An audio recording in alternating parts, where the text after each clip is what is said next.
আকীদার অংশ হযরত ঈসা আলাইহিস সালাতু ওয়াস সালাম, এটার আলোচনা আমাদের হয়ে গেছে। আজকের আলোচনা হলো যে ইমাম মাহদী আলাইহিস সালাতু ওয়াস সালামের আবির্ভাব। কিন্তু গত সপ্তাহেও আমাদের সামান্য একটু আলোচনা এর উপর হয়েছে যে ইমাম মাহদী আলাইহিস সালাতু ওয়াস সালাম যে দুনিয়াতে আসবেন এই ব্যাপারে বিভিন্ন গ্রুপের বিভিন্ন মতামত রয়েছে। যেমন আমাদের আহলুস সুন্নাতি ওয়াল জামাআহ, অর্থাৎ যারা সঠিক ইসলামের উপরে, দ্বীনের উপরে প্রতিষ্ঠিত, সাহাবাদের যুগ থেকে নিয়ে এই পর্যন্ত অদ্যাবধি যারা সঠিক দ্বীনের উপর প্রতিষ্ঠিত এবং যারা সঠিকভাবে দ্বীনের উপরে চলে, তাদের যে আকীদা আহলুস সুন্নাতি ওয়াল জামাআহ, তাদের আকীদা অনুযায়ী ইমাম মাহদীর জীবন কেমন হবে এটা আমরা আলোচনা করব।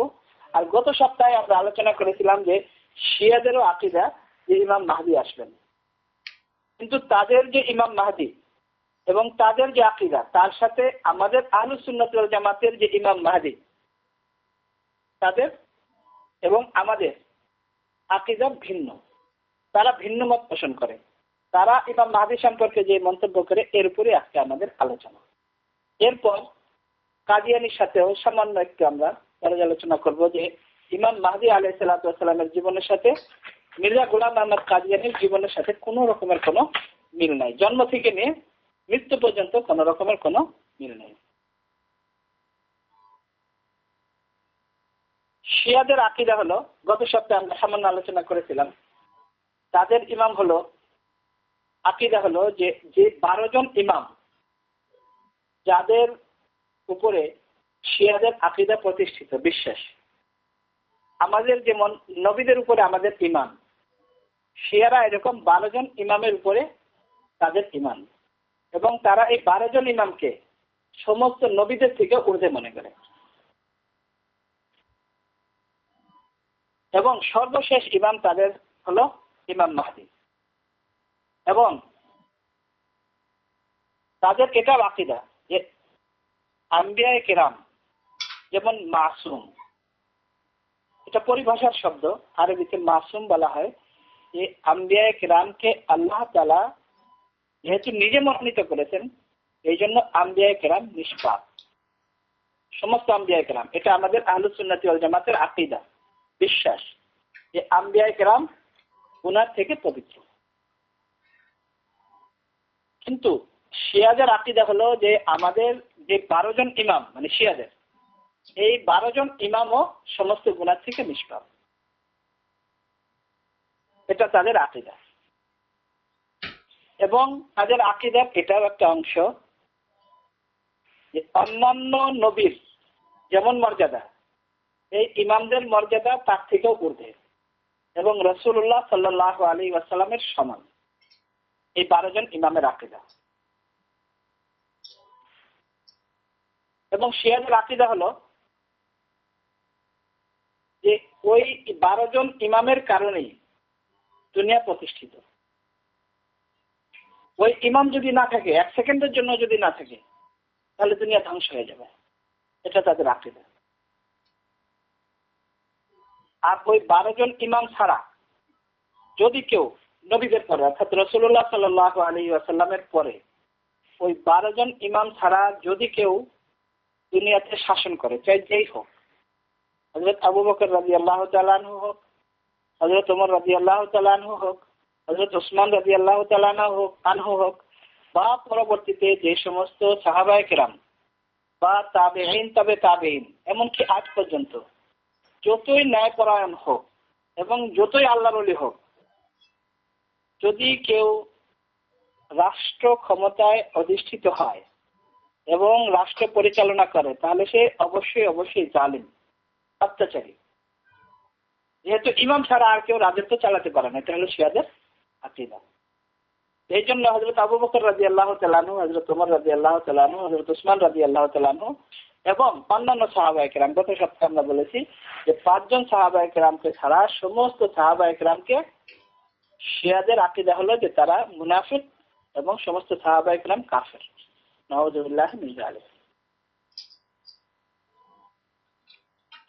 এবং এটাও তাদের আকীদা যে যেমন নবীর উপরে ঈমান আনা ফরজ, সমস্ত নবীদের উপরে আমাদের ঈমান, ঈমানে মুফাসসাল আমরা যেটা পড়ে থাকি, অর্থ আমরা জানি যে সমস্ত নবীদের উপরে আমাদের ঈমান, এবং সর্বশেষ মুহাম্মদ রাসূলুল্লাহ সাল্লাল্লাহু আলাইহি ওয়াসাল্লাম সর্বশেষ নবী। তারপরে আর কিয়ামত পর্যন্ত নতুন কোন নবী আসবে না, এবং তার নবুয়তের উপরেই তার উম্মত হিসেবে আমরা কিয়ামত পর্যন্ত যারাই জন্ম নেব সবাই আমল করব। এটা আমাদের ঈমান। কিন্তু শিয়াদের ঈমান হলো যে এই সমস্ত ইমামদের উপর ঈমান আনা ফরজ। যদি কেউ ঈমান না আনে তাহলে সে কাফের।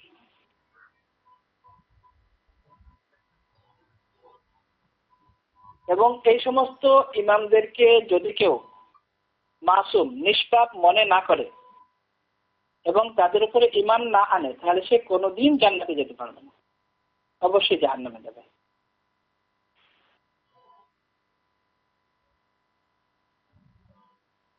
এবং শিয়াদের এটাও আকীদা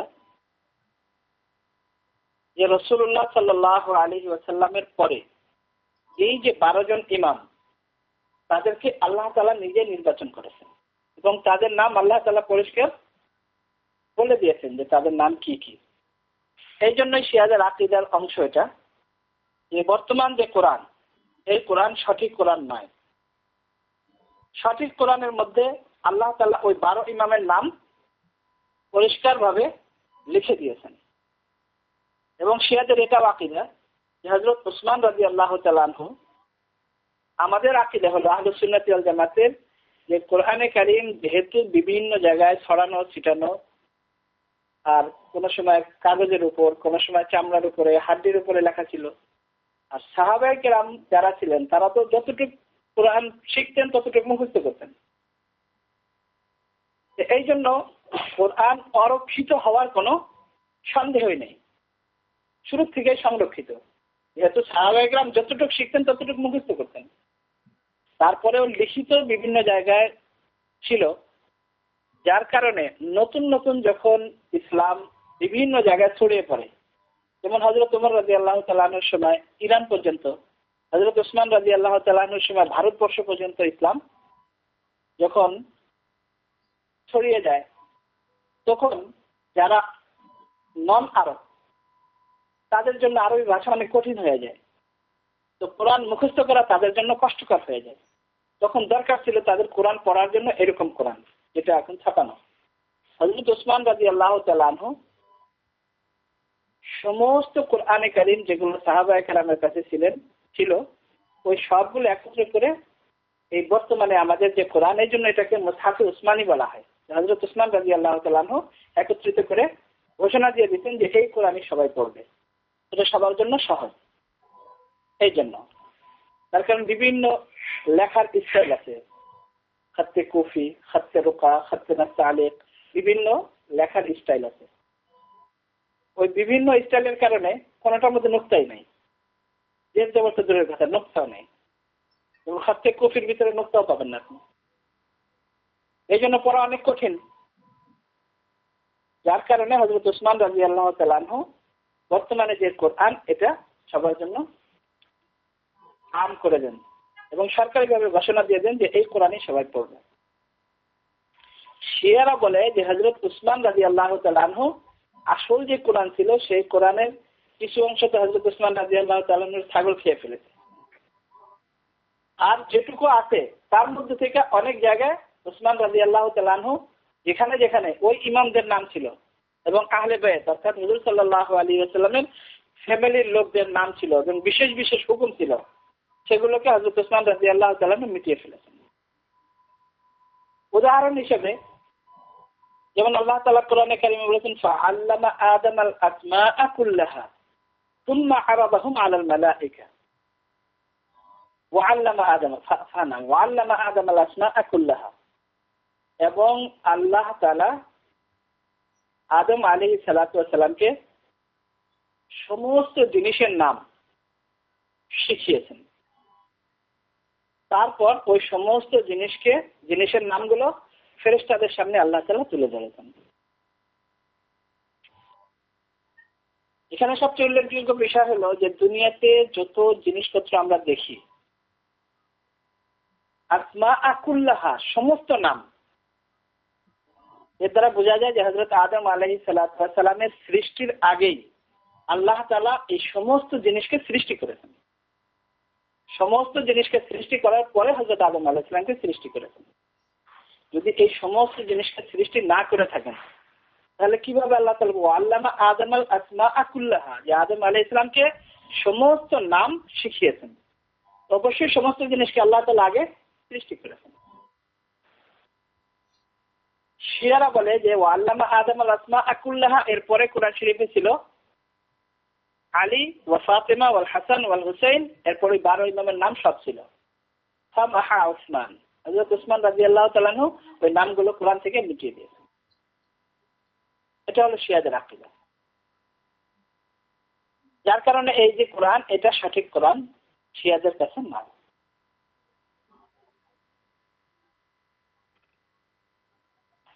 এবং শিয়াদের আকীদা হলো যে যদি একটা মুহূর্ত যদি ওই ইমাম ছাড়া, মানে ইমাম যদি না থাকে, ওই 12 জন ইমামের মধ্যে কোন একজন যদি না থাকে, ইমাম ছাড়া সাথে সাথে এই পুরা দুনিয়া একেবারে মাটির নিচে বসে যাবে, মানে অর্থাৎ মাটির নিচে ঢুকে যাবে, দুনিয়া তার কিছু অস্তিত্ব থাকবে না, ধ্বংস হয়ে যাবে। এটা হলো শিয়াদের আকীদা। এর জন্য ইমাম থাকতেই হবে।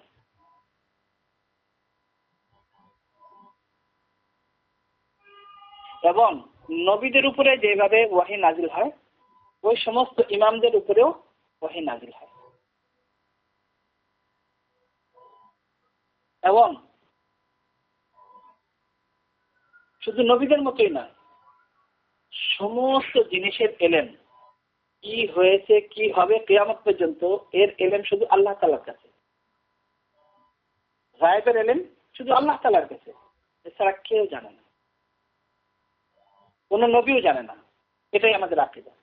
কিন্তু শিয়াদের আকীদা হলো যে এই 12 ইমামের সমস্ত জিনিসের এলেম আগের থেকেই আছে, জ্ঞান আগের থেকেই আছে। কিয়ামত পর্যন্ত কি হবে সবকিছু তারা জানে, কখন কি হচ্ছে কখন কি ঘটবে সবকিছু তাদের জানা আছে।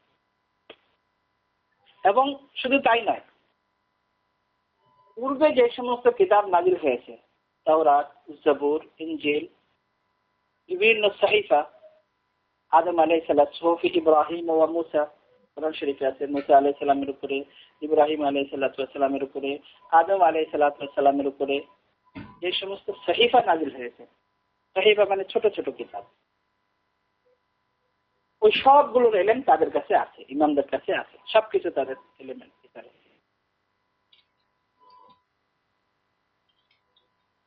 এবং তাদের ওই 12 ইমামের যে কোনো জিনিস হালাল হারাম করার ইখতিয়ার আছে। তারা যে কোনো জিনিসকে হালাল করতে পারে, যে কোনো জিনিসকে হারাম করতে পারে, এই ক্ষমতা তাদের আছে। এবং তারা তাদের মৃত্যু সম্পর্কে নিজেরাই বলতে পারেন যে কখন তারা মারা যাবেন, সময়, তারিখ, সবকিছু তারা জানেন। এটা হলো তাদের আকীদা।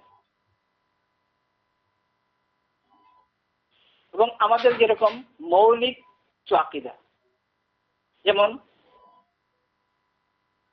তাওহীদ, একত্ববাদের বিশ্বাস, এবং নবীদের উপরে ঈমান আনার বিশ্বাস, আখিরাতের বিশ্বাস, আসমানি সমস্ত কিতাবের উপর বিশ্বাস, যেরকম মৌলিক আমাদের, যেটাকে ঈমানে মুফাসসাল আমরা বলি। শিয়াদের আকীদা হলো সর্বপ্রথম ইমামতের আকীদা, অর্থাৎ এই 12 ইমামকে আগে মানতে হবে, তারপরে তাওহীদ, আল্লাহ তাআলার উপরে বিশ্বাস আনতে হবে, কিন্তু 12 ইমামকে আগে মানতে হবে। এটা হলো তাদের বিশ্বাস। তাদের বিশ্বাস হলো যে কেউ যদি এই সমস্ত মৌলিক যে সমস্ত আকীদা ঈমানে মুফাসসালের মধ্যে এই সবগুলোর উপরে ঈমান আনে, কিন্তু যদি ওই ইমামতের উপরে বিশ্বাস না থাকে, 12 ইমামের উপরে ঈমান না থাকে, তাহলে কোনোদিন জান্নাতে যেতে পারবে না, এবং তাকে কখনো মুমিন মনে করা হবে না। তাকে শিয়ারা কোনো সময় মুসলিম শব্দ ব্যবহার করে না, তারা ব্যবহার করে মুমিন। মুমিন শিয়ারা যখনই বলবে তখন মনে করবেন যে শিয়া, এছাড়া বাকি সবাই হলো কাফির তাদের হিসেবে। ওই 12 ইমামের নাম একজন একজন করে। প্রথম ইমাম হলো হযরত আলী রাদিয়াল্লাহু তাআলা আনহু, দ্বিতীয় ইমাম হলো হযরত হাসান রাদিয়াল্লাহু তাআলা আনহু, তৃতীয় ইমাম হলো হযরত হুসাইন রাদিয়াল্লাহু তাআলা আনহু, চতুর্থ ইমাম হলো আলী ইবনুল হুসাইন রাদিয়াল্লাহু তাআলা আনহু, অর্থাৎ হযরত হুসাইন রাদিয়াল্লাহু তাআলা আনহুর ছেলে। এরপর মুহাম্মদ ইবনে আলী, তারপর ইমাম জাফর সাদিক, এরা কিন্তু সবাই বড় বড় আল্লাহর ওলি, সাহাবী, তাবেঈ, তবে তাবেঈ। তো শিয়ারা তাদেরকে তাদের আকীদা অনুযায়ী এইভাবে ফিট করেছে। এর অর্থ এই নয় যে শিয়ারা যেহেতু তাদেরকে ইমাম মানে এই জন্য আমরা তাদেরকে মানে অপছন্দ করি, এর অর্থ এই নয়। এরা বড় বড় সাহাবী, তাবেঈ, তবে তাবেঈ। যেমন ইমাম জাফর সাদিক, ইমাম আবু হানিফা রাহমাতুল্লাহ আলাইহির উস্তাদ, খাস উস্তাদ। মুসা কাযিম, এরপর আলী ইবনে মুসা রিজা, মুহাম্মদ ইবনে আলী তাকি, আলী ইবনে মুহাম্মদ নাকি, হাসান ইবনে আলী আসকারি, মুহাম্মদ ইবনে হাসান। এরা হলো 11 জন। এই 11 জনের পরে 12 নম্বর ইমাম যে, এটা নিয়ে হলো আমাদের আজকের আলোচনা। 12 নম্বর ইমাম হলো ইমাম মাহদী। শিয়াদের আকীদা এবং আমাদের আকীদা দুটোর মধ্যে পার্থক্য যেভাবে বললাম। শিয়াদের ওই 12 ইমাম সম্পর্কেই ওই আকীদা যেটা বলা হলো, কিন্তু যেহেতু ইমাম ছাড়া শিয়াদের আকীদা অনুযায়ী দুনিয়া এক মুহূর্তের জন্য থাকবে না, এই জন্য তাদের একজন ইমামকে তো রাখতে হবে। এই জন্য তাদের আকীদা হলো যে ইমাম মাহদী আলাইহিস সালাতু ওয়াস সালামের জন্ম তখনই হয়ে গেছে। ইমাম মাহদী আলাইহিস সালামের জন্ম হয়েছে 260 হিজরিতে। অর্থাৎ ওই যে পর্যায়ক্রমে যখন 11 জন শেষ হয়ে গেছে তখনই তার জন্ম হয়ে গেছে। যদি তার জন্ম তখন না হয় তার দুনিয়া তো থাকবে না তাদের আকীদা অনুযায়ী। এই জন্য ইমাম থাকতে হবে। তার জন্মের পরে এটাও একটা মনে করে তারা, এটা একটা মিরাকেল, মানে মুজিজা শিয়াদের আকীদা। 4 অথবা 5 বছর বয়সে সুররামান রাহা নামক একটা পাহাড়ের গুহার মধ্যে তিনি আত্মগোপন করে আছেন। ইমাম মাহদী আলাইহিস সালাম আত্মগোপন করে আছেন। এবং শিয়াদের কিতাবে উল্লেখ আছে যে 260 হিজরিতে তার জন্ম হওয়ার পরে কত বছর হয়ে গেছে চিন্তা করেন, 1150 বছর প্রায়। এতদিন থেকে ইমাম মাহদী জীবিত আছেন, তাদের আকীদা ওই গুহার ভিতরে জীবিত আছেন। সবচেয়ে মজার ব্যাপার হলো এই 1150 বছর ধরে ইমাম মাহদী আলাইহিস সালামের কাছে সমস্ত নবীদের যে সমস্ত মিরাকেল, বিশেষ বিশেষ জিনিস, যেমন তাওরাত, জবুর, ইনজিল এবং সমস্ত নবীদের যে সমস্ত সহিফা এবং বিভিন্ন নবীদের যে সমস্ত মিরাকেল, যেরকম মুসা আলাইহিস সালামের লাঠি, আদম আলাইহিস সালামের জুব্বা, সুলাইমান আলাইহিস সালামের আংটি, যেগুলোর উল্লেখ বিভিন্ন হাদিসে এবং কোরআনে আছে।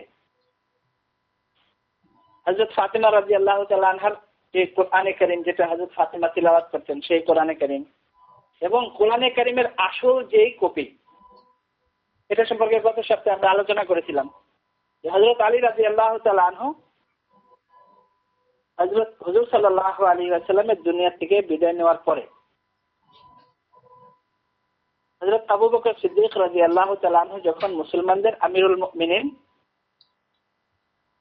নিযুক্ত হন সর্বসম্মতিক্রমে সমস্ত সাহাবায়ে কেরামের মতে, এমনকি এর উপরে শাহ ওয়ালিউল্লাহ মুহাদ্দিস দেহলভী রহমাতুল্লাহ আলাইহি কিতাব লিখেছেন।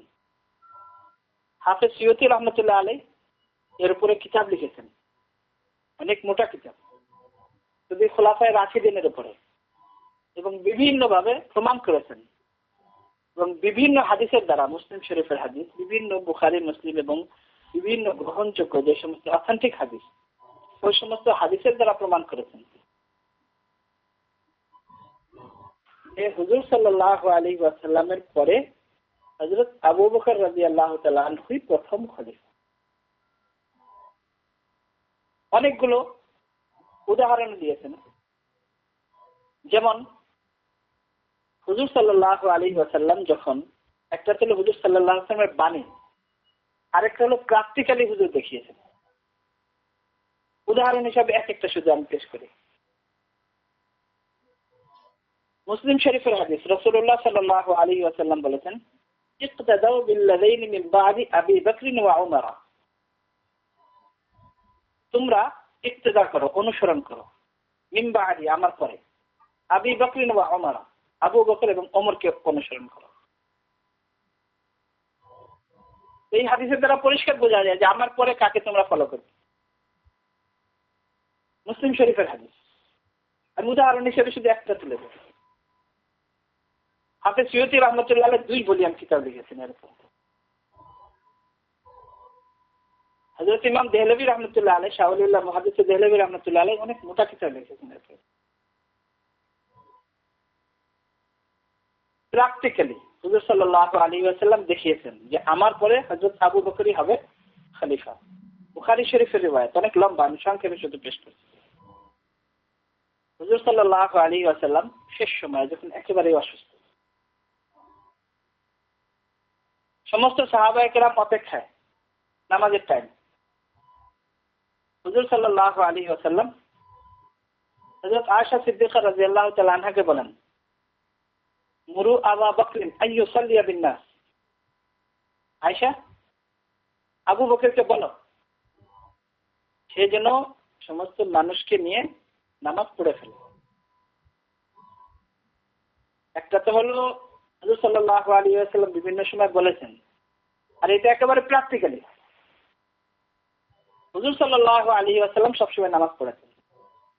হুজুর সাল্লাল্লাহু আলাইহি ওয়াসাল্লামের থাকা অবস্থায় মসজিদে নববীতে কেউ কোনো সময় নামাজ পড়ান না।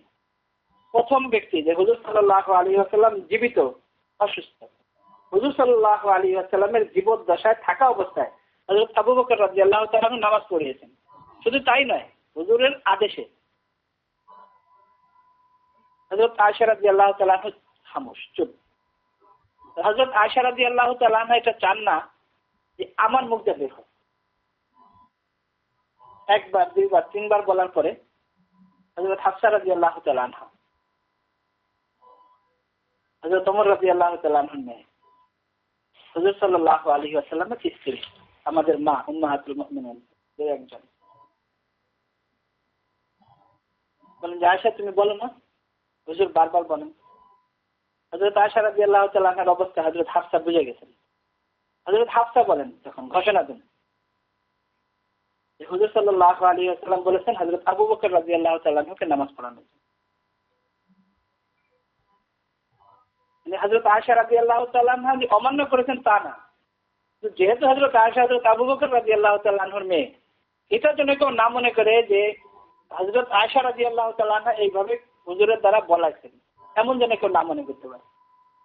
এই জন্য বলার পরেও হযরত আয়েশা রাদিয়াল্লাহু তাআলা আনহা অপেক্ষা করছেন হুজুর অন্য কাউকে বলুক। হযরত হাফসা রাদিয়াল্লাহু তাআলা আনহা ঘোষণা দিয়েছেন যে হুজুর সাল্লাল্লাহু আলাইহি ওয়াসাল্লাম বলেছেন হযরত আবু বকর রাদিয়াল্লাহু তাআলা আনহুকে নামাজ পড়ানো। শুধু তাই নয়, হযরত আবু বকর রাদিয়াল্লাহু তাআলা আনহু যখন নামাজ পড়ানো শুরু করেছেন, হযরত আবু বকর রাদিয়াল্লাহু তাআলা নামাজ পড়াচ্ছেন, এমন অবস্থায় রাসূলুল্লাহ সাল্লাল্লাহু আলাইহি ওয়াসাল্লাম, হযরত আলী রাদিয়াল্লাহু তাআলা আনহু এবং হযরত ইবনে আব্বাস রাদিয়াল্লাহু তাআলা আনহু মনে হয় দুইজনের কাঁধে ভর করে হযরত আবু বকর রাদিয়াল্লাহু তাআলা আনহুর পাশে এসে বসেছেন। হযরত আবু বকর রাদিয়াল্লাহু তাআলা আনহু সহ্য করতে পারেন নাই, হুজুর সাল্লাল্লাহু আলাইহি ওয়াসাল্লামের থাকা অবস্থায় আমি নামাজ পড়াবো। হযরত আবু বকর রাদিয়াল্লাহু তাআলা পিছনে সরে গেছেন। হুজুর সাল্লাল্লাহু আলাইহি ওয়াসাল্লাম অনেক অসুস্থ ছিলেন তখন। হুজুর সাল্লাল্লাহু আলাইহি ওয়াসাল্লাম যা বলতেন হযরত আবু বকর রাদিয়াল্লাহু তাআলা ওটা আবার উচ্চ স্বরে বলতেন। এইভাবে ওই নামাজ শেষ হয়েছে। এটা একেবারে প্র্যাকটিক্যালি হুজুর সাল্লাল্লাহু আলাইহি ওয়াসাল্লাম দেখিয়েছেন যে আমার পরে হযরত আবু বকরই তোমাদের আমিরুল মুমিনিন হবে।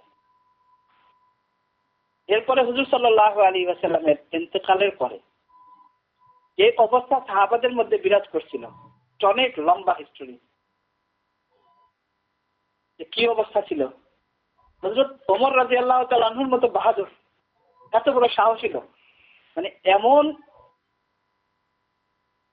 অসহায় অবস্থায় পড়ে গেছেন এবং এমন অবস্থা হয়ে গেছে হযরত ওমর রাদিয়াল্লাহু তাআলা তলোয়ার খুলে বলেন যে যদি কেউ বলে হুজুর সাল্লাল্লাহু আলাইহি ওয়াসাল্লাম ইন্তেকাল হয়ে গেছে, আমি তার গর্দান উড়াই দেব। এমন পরিস্থিতি হয়ে গেছে সাহাবাদের মধ্যে, পুরো মসজিদে কান্নাকাটি শুরু হয়ে গেছে। সাহাবাদেরকে সান্ত্বনা দেওয়ার মতো কেউ নেই, এমন অবস্থা। হযরত আবু বকর রাদিয়াল্লাহু তাআলা আনহু হুজুর সাল্লাল্লাহু আলাইহি ওয়াসাল্লামের কপালে চুম্মা দিয়ে সাথে সাথে মসজিদে ঢুকে দেখেন সাহাবাদের এই অবস্থা। সাথে সাথে মেম্বারে বসে হযরত আবু বকর রাদিয়াল্লাহু তাআলা আনহু খুতবা দেওয়ার পরে হযরত আবু বকর রাদিয়াল্লাহু তাআলা আনহু সাহাবাদেরকে যে সান্ত্বনা দিয়েছেন এবং কোরআনে কারিমের এই আয়াত তিলাওয়াত করেছেন, ওমা মুহাম্মাদুন ইল্লা রাসূল قد خلت من قبله الرسل أفإن مات أو قتل انقلبتم على أعقابكم ومن ينقلب على عقبيه فلن يضر الله شيئا وسيجزي الله الشاكرين। মুহাম্মদ সাল্লাল্লাহু আলাইহি ওয়াসাল্লাম একজন নবী ছিলেন, রাসূল ছিলেন। তার পূর্বেও অনেক রাসূল অতিবাহিত হয়েছেন। যদি তিনি মারা যান অথবা যদি তাকে শহীদ করে দেওয়া হয়, তাহলে তোমরা কি পশ্চাৎপদ হয়ে ফিরে যাবে, ইসলাম থেকে বিমুখ হয়ে যাবে? হযরত ওমর রাদিয়াল্লাহু তাআলা আনহু এই আয়াত শোনার সাথে সাথে তলোয়ার নিচে নামিয়ে ফেলেন। অথচ হযরত ওমর রাদিয়াল্লাহু তাআলা হাফেজ ছিলেন এবং হযরত ওমর তারপরেও বলেন যে আমার মনে হয়েছে যে এই আয়াত এখন নাযিল হলো। এমন অবস্থাতে সাহাবাদেরকে সান্ত্বনা দেওয়ার মতো হযরত আবু বকর রাদিয়াল্লাহু তাআলা আনহু ছাড়া আর কে ছিলেন? তার ব্যাপারেও তাদের আকীদা হলো যে এরা তো মুসলমান নয়।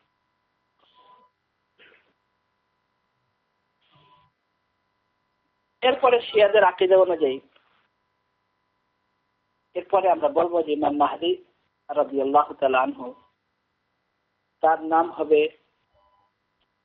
মুহাম্মদ এবং তার লকব হবে মাহদী, বাপের নাম হবে আব্দুল্লাহ, মায়ের নাম হবে আমেনা। কিন্তু শিয়াদের আকীদা হলো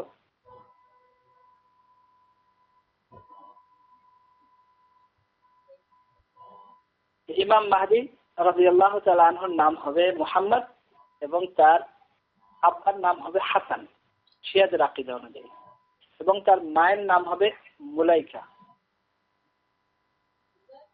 এবং আহলুস সুন্নাত ওয়াল জামাতের আকীদা এর আগেও আমরা পেশ করেছি, সামনেও আমরা সংক্ষেপে পেশ করব যে ইমাম মাহদী তার জন্ম হবে মদিনাতে। 40 বছর বয়সে তিনি মক্কায় চলে আসবেন এবং মক্কাতেই তাকে মানুষ চিনে ফেলবে এবং সেখানেই মানুষ তার হাতে বায়াত করবে। সামনে আমরা বলবো, যেহেতু এটা না বললে একটু বিভ্রান্তি হবে এই জন্য বলে দিচ্ছি। কিন্তু শিয়াদের আকীদা হচ্ছে যে ইমাম মাহদী রাদিয়াল্লাহু তাআলা আনহুর রাজধানী হবে, ক্যাপিটাল সিটি হবে কুফা। একেবারে ব্যতিক্রম। কুফা মানে বর্তমান ইরাক, ইরাকের যে একটা শহর। এবং তার অফিস হবে, অফিসই বলা যায়, দারুল কাজা বলে অফিস। ইমাম মাহদী আলাইহিস সালামের অফিস হবে তাদের আকীদা অনুযায়ী কুফার জামে মসজিদ, শিয়াদের আকীদা। এবং তাদের আকীদা হলো যে ইমাম মাহদী রাদিয়াল্লাহু তাআলা আনহু মক্কা মুকাররমায় যে সর্বপ্রথম বাইতুল্লাহকে ধ্বংস করে দিবেন। যেহেতু জালেম যারা তারা এই বাইতুল্লাহ তৈরি করেছে, এই জন্য বাইতুল্লাহকে ধ্বংস করে দিবেন শিয়াদের আকীদা।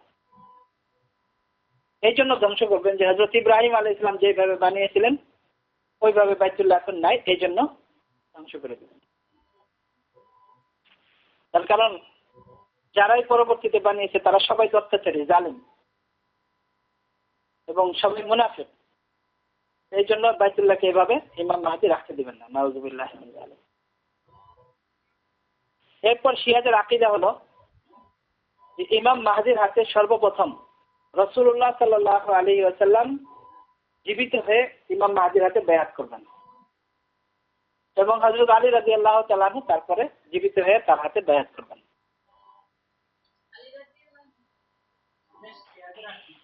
শিয়াদের বহুত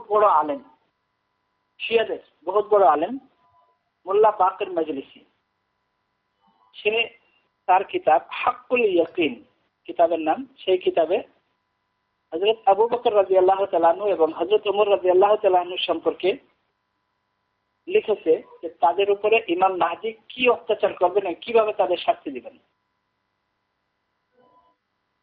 একজন বর্ণনাকারী শিয়াদের মুফাসসাল, তার নাম হলো মুফাসসাল, যে এই হাদিসকে বর্ণনা করে শিয়াদের মত অনুযায়ী। ইমাম জাফর সাদিক রাহমাতুল্লাহি আলাইহি, ইমাম জাফর সাদিক রাহমাতুল্লাহি আলাইহি এখন আমি বললাম যে আহলুস সুন্নাত ওয়াল জামাতের এত বড় ইমাম, এত বড় আলেম, ইমাম আবু হানিফা রাহমাতুল্লাহ আলাইহির খাস উস্তাদ,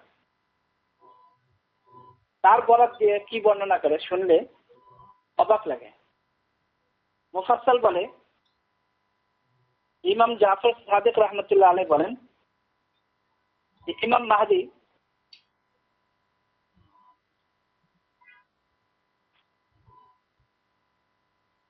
যে ইমাম মাহদি মুফাসসাল জিজ্ঞেস করেন, ইমাম জাফর সাদিক রাহমাতুল্লাহ আলাইহি উত্তরে বলেন, জিজ্ঞেস করে যে মক্কা মুকাররমা অর্থাৎ বাইতুল্লাহকে ধ্বংস করার পরে ইমাম মাহদি কি করবেন?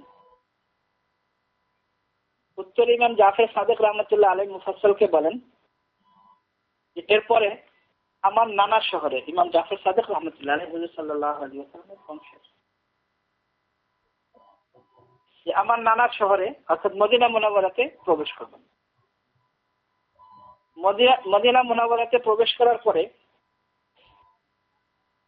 মুমিন বলতে শিয়া, তাদেরকে খুশি করার জন্য এবং তাদের আনন্দে বন্যা বয়ে যাবে। কেন? এবং যারা মুনাফিক কাফের অর্থাৎ যারা আহলুস সুন্নাত ওয়াল জামাত সাহাবাদের থেকে নিয়ে এই পর্যন্ত যারা সত্যিকার মুসলিম, তাদেরকে বলা হয়েছে কাফের এবং মুনাফিক। তাদেরকে এমন ভাবে শাস্তি দিবেন ইমাম মাহদি এবং এমন ভাবে বেইজ্জত করবেন যে যার দৃষ্টান্ত দুনিয়াতে আর নাই। মুফাসসাল জিজ্ঞেস করে ইমাম জাফর সাদিক রাহমাতুল্লাহ আলাইহি যে সেটা কি হবে, আপনি একটু বিস্তারিত বলবেন? ইমাম জাফর সাদিক রাহমাতুল্লাহ আলাইহি বলেন,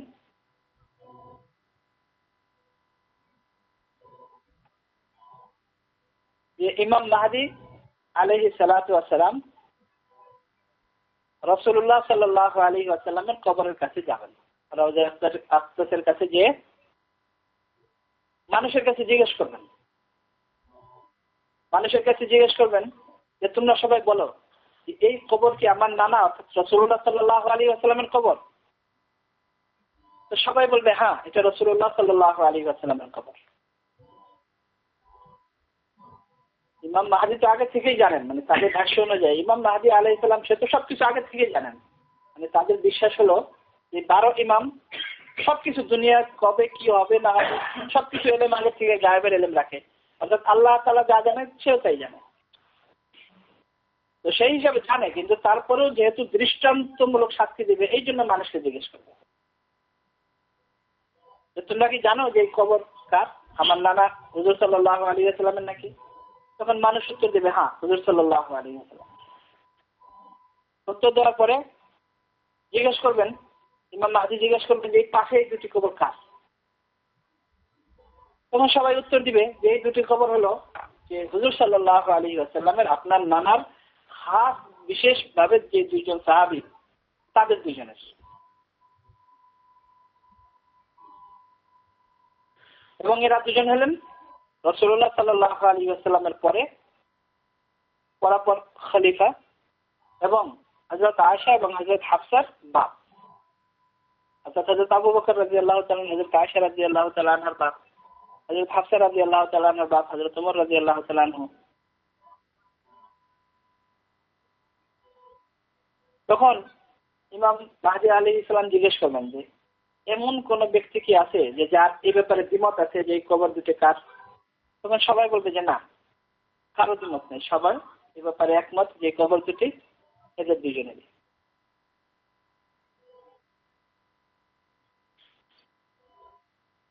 3 দিন এইভাবে পার হয়ে যাবে। 3 দিন পরে তৃতীয় দিনে ইমাম মাহদি আলাইহিস সালাম হুকুম দিবেন যে এই ওয়াল ভেঙে ফেলো, এই দেওয়াল ভেঙে ফেলো, এই দুই কবরের দেওয়াল ভেঙে ফেলো, ভেঙে এই দুইজনকে বের করে। যখন তাদের ওই দেওয়াল ভেঙে ফেলবে খবরের, তখন দেখবে যে তারা দুইজন মারা যাওয়ার সময় যেরকম ছিলেন ঠিক ওইভাবেই আছেন। এমনকি তাদের কাফন যেভাবে পরানো ছিল এই কাফন ওইভাবে। তখন ইমাম মাহদি আলাইহিস সালাম নাউজুবিল্লাহি মিন যালিক হুকুম দিবেন এদের দুইজন কুলঙ্গ করে ফেলো। এরপরে দুটা শুকনা গাছের সাথে এদের দুইজনকে ভিন্ন ভিন্ন করে বেঁধে ফেলো, দুইজনকে বাঁধা হবে। শুকনা গাছের সাথে। নাউযুবিল্লাহি মিন যালিক। এখানে বলা হয়েছে যে তাদেরকে শুকনা গাছের সাথে বাঁধা হবে, বাঁধার সাথে সাথে এই গাছ দুটি একেবারে তাজা হয়ে যাবে, এবং বলে যে এটা হলো মানুষকে শিক্ষা দেওয়ার জন্য। এটি ইমাম মাহদী নিজের কুদরতের দ্বারা করবে, যেমন আল্লাহ তাআলা করে থাকেন। ওই গাছ দুটো একেবারে তাজা হয়ে যাবে এবং নতুন শাখা প্রশাখা গাছ পাতা এরকম গজানো শুরু হয়ে যাবে সাথে সাথে।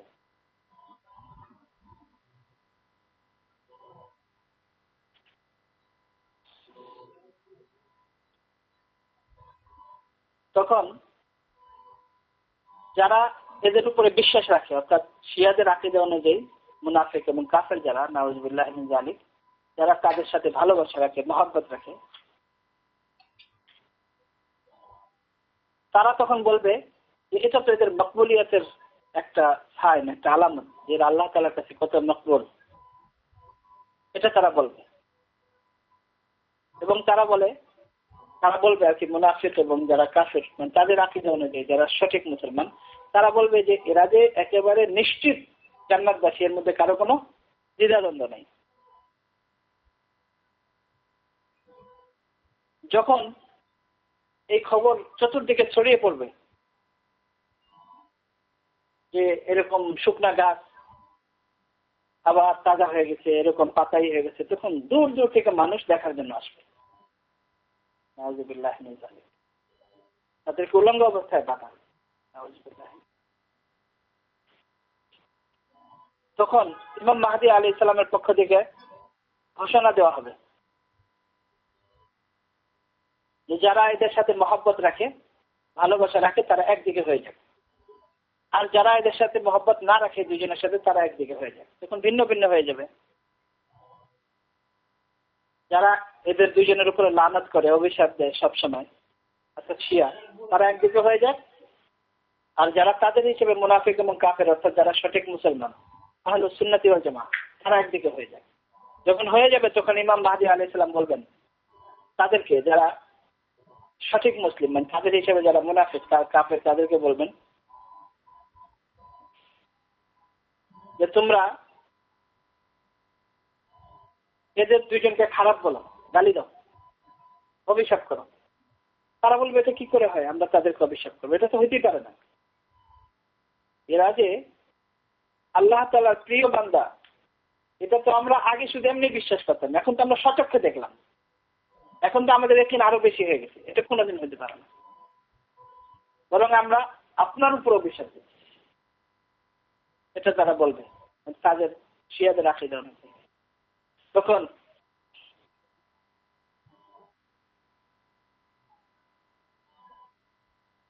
তাদের এই উত্তর শোনার পরে ইমাম মাহদী আলাইহিস সালাম হুকুম দিবেন, জমিনকে হুকুম দিবেন যে এদেরকে সবাইকে জ্বালিয়ে পুড়িয়ে শেষ করে দাও। তখন যারা তাদের উপরে মহব্বত রাখবে, তাদের উপরে ঈমান রাখবে, আকীদা রাখবে, তাদেরকে মাটির থেকে একটা আগুন আসবে, ওই আগুনে তাদের পুড়িয়ে ছাপ করে একবার শেষ করে। এরপরে এদের দুইজনকে আল্লাহ তাআলা, মানে ওই ইমাম মাহদী আলাইহিস সালাম হুকুম করবেন, তার হুকুমে এমন একটা আসবে, আগুন আসবে মাটির থেকে, এদের দুইজনকে একেবারে গাছ সহ আর এদের দুইজনকে পুড়িয়ে ছাই করে দেবে।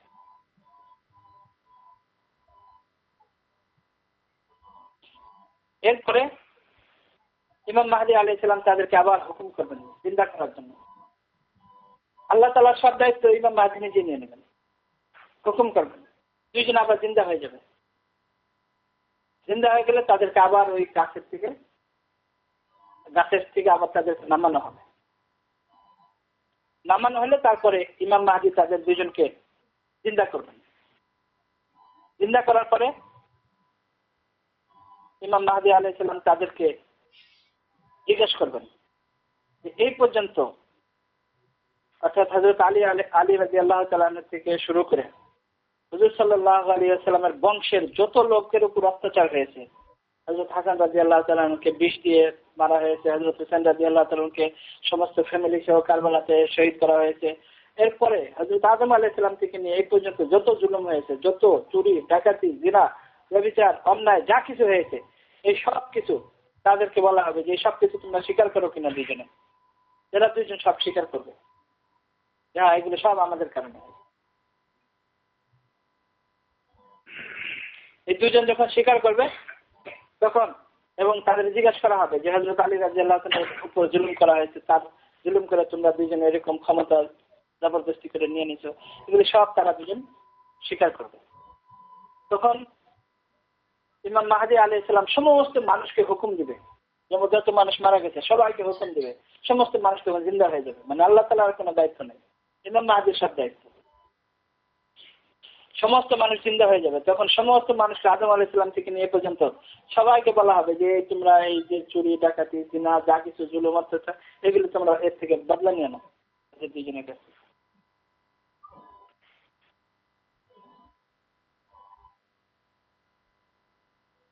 তারপর তাদেরকে আবার যখন সবাই বলবে যে আমরা বদলা কিভাবে নেব, তখন আবার হুকুম দেওয়া হবে, তাদের ওই গাছে আবার লটকানো হবে। লটকে তারপরে ইমাম মাহদী আলাইহিস সালাম হুকুম দিবেন, আগুনকে মানে মাটিকে হুকুম দিবেন, মাটির থেকে আগুন আসবে, তাদেরকে আবার পুরো ছাই করে ফেলবে। ছাই করার পরে ইমাম মাহদী আলাইহিস সালাম হুকুম দিবেন বাতাসকে, এদেরকে নিয়ে সমুদ্রের ভিতরে ছড়াই দাও, সারা সমুদ্রে ছড়াই দাও।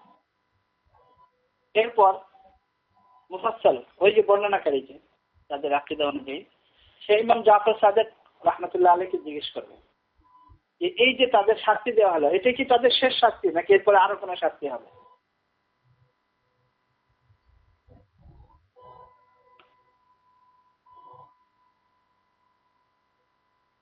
তো বলা হয় যে না, এটা তো তাদেরকে শুধু এই দুনিয়াতেই শাস্তি দেওয়া হবে, এটা এই দুনিয়াতে তাদের শাস্তি দেওয়া হবে, তারপরে তাদেরকে আবার জীবিত করা হবে, জীবিত করে তারপরে হিসাব নেওয়া হবে, হিসাব নেওয়া তাদের দুজনের হিসাব নেওয়া হবে। নাউযুবিল্লাহ মিন যালিক, সমস্ত মানুষকে ই করে তারপরে আবার এই দুজনের হিসাব নেওয়া হবে। ওই হিসাবে তাদেরকে আবার নতুন করে শাস্তি দেওয়া শুরু হবে এবং তারা চিরদিন শাস্তি পেতে থাকে। এটা তো একটা রিওয়ায়াত। আরো একটা রিওয়ায়াত মানে এটা শিয়াদের আরো একটি বর্ণনা হাদিস তাদের অনুযায়ী হযরত আলী রাদিয়াল্লাহু তাআলা আনহু থেকে বর্ণিত, মানে তাদের ধারণা অনুযায়ী তারা যেভাবে বলে যে হযরত আবু বকর রাদিয়াল্লাহু তাআলা আনহু এবং হযরত ওমর রাদিয়াল্লাহু তাআলা আনহু জাহান্নামের একেবারে নিম্নতম স্তরে। ওটা একটা বিষয়, অনেক লম্বা বর্ণনা, ওটা এখানে আমি মানে পুরাটাই করতেছি না।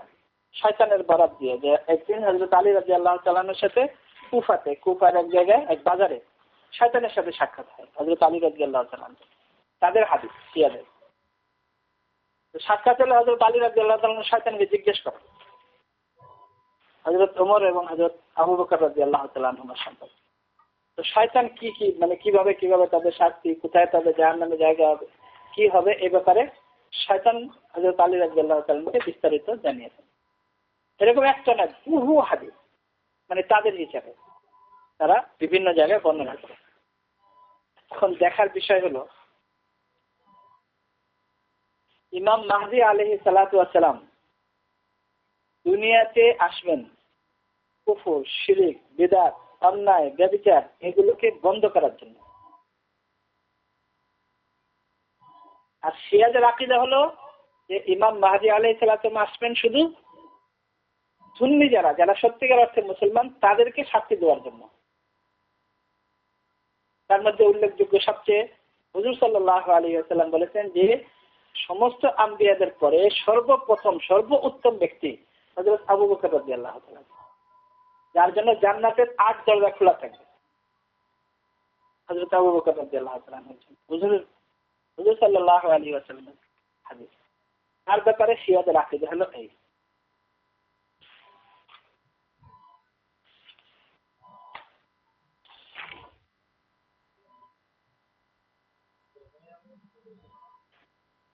এরপরে আরো যে কতগুলো জিনিস যেগুলো এখানে আমরা দেখলাম যে হযরত ইমাম মাহদী আলাইহিস সালাতু ওয়াস সালাম আসবেন এবং মক্কাতেই আসবেন। আর এদের ভাষ্য হলো যে মক্কাতে এসে সর্বপ্রথম বাইতুল্লাহকে ধ্বংস করবেন, আর তিনি রাজত্ব চালাবেন কুফাতে। এবং এই যে সমস্ত কথা বলা হলো এখানে কিয়ামতের পূর্বেই আরেকটা কিয়ামত, মানে কিয়ামতের পূর্বেই এই সমস্ত শাস্তি, এবং আল্লাহ তাআলার কোনো ক্ষমতা নাই, ইমাম মাহদী সবকিছু করতে পারেন। এরপরে কিয়ামতের আগে যে সিংহায় ফুৎকার দিবেন হযরত ইসরাফিল আলাইহিস সালাম, এগুলোর আর কোনো প্রয়োজন নাই। মানে শাস্তি যা কিছু আছে অর্থাৎ ভিন্ন একটা চিত্র, যেটা মুসলমানদের সাথে এর কোন রকমের কোন আকীদার কোন রকমের কোন মিল নেই। এটা তো হলো শিয়াদের মতামত। এখন আমরা দেখব যে ইমাম মাহদী আলাইহিস সালাম অথবা রাদিয়াল্লাহু তাআলা আনহু সম্পর্কে শিয়াদের মতামত হলো এই। আমাদের বিভিন্ন হাদিসে, অনেক হাদিসে ইমাম মাহদী আলাইহিস সালাম সম্পর্কে কি বলা হয়েছে, সমস্ত হাদিসকে একত্রিত করলে খুলাসা সারসংক্ষেপ আমরা তুলে ধরছি যে ইমাম মাহদী আলাইহিস সালামের নাম হবে মুহাম্মদ, আব্বার নাম হবে আব্দুল্লাহ, এবং তার লকব হবে মাহদী, এবং তিনি হুজুর সাল্লাল্লাহু আলাইহি ওয়াসাল্লামের বংশের থেকে হবেন। তার আব্বা হবেন হযরত হাসান রাদিয়াল্লাহু তাআলা আনহুর বংশের, এবং মা হবেন হযরত হুসাইন রাদিয়াল্লাহু তাআলা আনহুর বংশের, এবং তার জন্ম হবে মদিনাতে। তার চেহারা হবে খুব উজ্জ্বল, সুন্দর, ফর্সা, নাক হবে খুব উজ্জ্বল, এবং দেখতে হুজুর সাল্লাল্লাহু আলাইহি ওয়াসাল্লামের চেহারার সাথে পরিপূর্ণ মিল থাকবে। তার চরিত্র, ক্যারেক্টার হবে হযরত হাসান রাদিয়াল্লাহু তাআলা আনহুর মতো। 40 বছর যখন তার বয়স হবে, তখন মদিনার যিনি গভর্নর হবেন তার ইন্তেকাল হয়ে যাবে। ইমাম মাহদীর বয়স যখন হবে 40, তখন মদিনার যিনি গভর্নর থাকবেন তিনি মারা যাবেন। মারা যাওয়ার পরে ইমাম মাহদী আলাইহিস সালামের এই ভয় হবে, তার কারণ হলো এই যে ইমাম মাহদী আলাইহিস সালামের ভিতরে ওই সময় মদিনার গভর্নর হওয়ার যত যোগ্যতা আছে, ওলি হওয়ার যত যোগ্যতা আছে, সব পরিপূর্ণ। তো তার ভয় হবে যে মানুষ আমাকে আবার যেন জোর করে না বানিয়ে ফেলে। তিনি তখন সেখান থেকে মক্কা চলে যাবেন। মক্কায় যে প্রথম তওয়াফ করতে থাকবেন। তওয়াফ করা অবস্থাতে মাকামে ইব্রাহিম এবং হাজরে আসওয়াদ, এই যে হাজরে আসওয়াদ, এই যে মাকাম ইব্রাহিম, এই জায়গাটায় মানুষ চিনে ফেলবে, কিন্তু চিনতে পারলেও সবাই চিনবে না। যারা আল্লাহর ওলি, যারা অনেক বড় বড় বুজুর্গ, তওয়াফ অবস্থায় তাকে চিনে ফেলবে, কিন্তু চিনতে পারলেও তার সাথে কথাবার্তা হবে না, শুধু চিনতে পারবে। এরপর ওই সময়ের যারা বড় বড় বুজুর্গ আল্লাহর ওলি, তারা কয়েকদিন পরে তালাশ করতে করতে যেখানে ইমাম মাহদীর অবস্থান, ওই জায়গাটা চিনে ফেলবে, এবং তার সাথে ওখানে যে দেখা করবে। দেখা করে তাকে এক হিসেবে জোর করার মতো, মানে যেমন একটা মহব্বতের আন্দাজে তাকে জোর করার মতো, মানে তাকে নিয়ে আসবে বাইতুল্লাহতে, এবং বাইতুল্লাহতেই অর্থাৎ কাবা ঘরের ওখানে বিশেষ বিশেষ লোক যারা থাকবে, তখন আল্লাহর ওলি, তারা যখন তার হাতে বায়াত করবে, এক হিসেবে জবরদস্তির মতোই। মানে জবরদস্তি মানে দুই ধরনের, একটা জোর করে, একটা তো হলো মহব্বতের জোর, আরেকটা হলো মানে মারামারির জোর, এরকম না, মহব্বতের জোর। মানে তারা এক হিসেবে জোর করেই তার হাতে বায়াত করবে। এই বায়াত করার পরে খবর ছড়িয়ে পড়বে, তখন চতুর্দিক থেকে মানুষ এসে তার কাছে বায়াত করা শুরু করবে। প্রথম যারা তার হাতে বায়াত করবেন তাদের সংখ্যা হবে বদরের যুদ্ধে সাহাবায়ে কেরামের যে সংখ্যা ছিল, এবং আসহাবে তালুত, দাউদ আলাইহিস সালামের আগে যে মুসলমানদের যে সংখ্যা ছিল, যে আলোচনা কোরআনে কারিমেও আছে, জালুত এবং তালুত, তাদের যে সংখ্যা ছিল, ঠিক ওই সংখ্যা, অর্থাৎ 313 জন তাদের সংখ্যা হবে। এবং এই যে 313 জন, এরা হবে ওই সময়ের উত্তম ব্যক্তি। যাই হোক, ও শিয়াদের একটু পিছনে রয়ে গেছে, 313তে মনে পড়ে গেছে। শিয়াদেরও আকীদা হলো এই যে যখন ওই 313 জন সঠিক শিয়া, অর্থাৎ যত শিয়া আছে তার মধ্যে এখনো পর্যন্ত কোনো ভালো এবং সঠিক শিয়া নাই শিয়াদের আকীদা অনুযায়ী। ওই 313 জন শিয়া যখন পুরা দুনিয়াতে হয়ে যাবে, 313 জন সঠিক শিয়া, তখন ইমাম মাহদী আলাইহিস সালাতু ওয়াস সালামের আবির্ভাব হবে এবং ওই সমস্ত জিনিস নিয়ে তিনি দুনিয়াতে আসবেন। এবং তখন শিয়াদের আকীদা অনুযায়ী সারা দুনিয়াতে ন্যায় ইনসাফ প্রতিষ্ঠিত হয়ে যাবে। যখন সারা দুনিয়াতে ন্যায় প্রতিষ্ঠিত হয়ে যাবে, তখন ওই তাওরাত, জবুর, ইনজিল আর ওই সাহিফা আর ওই আসল কোরআনে কারিমের কি দরকার হবে? ইনসাফ তো কায়েম হয়ে গেছে, তখন তার এগুলোর দরকার হবে না। আর শিয়াদের আকীদা অনুযায়ী, তাদের নিজস্ব আকীদা অনুযায়ী এই পর্যন্ত 313 জন শিয়া দুনিয়াতে নাই।